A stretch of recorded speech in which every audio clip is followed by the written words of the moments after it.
Poďte s nami prekvapiť Naty na jej narodeniny. Krátky fiček, ale ja som už o tom veľmi veľa počula a vždy som tam chcela ísť. A ani jedna z nás tam nikdy nebola, takže pozerajte sa na to. Hneď ako sme tam prišli, tak sme boli v nemom úžase a išli sme to tam celé pozrieť. Bolo to neuveriteľné. Ten bazén sa nachádza na 50. poschodí a máš dokonalý výhľad zo všetkých strán. Dostali sme takúto krásnu pozornosť a išli sme si objednať drinčiky.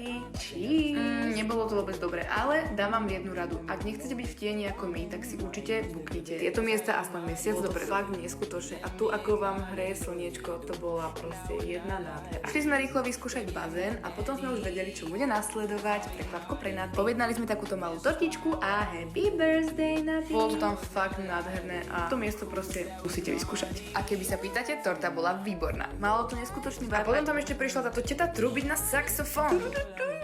A potom sme si už len užívali tento krásny sunset. Wow. A takto som odchádzala s najkrajším pocitom a najviac vďačná. Určite sem príďte aj vy. Bye!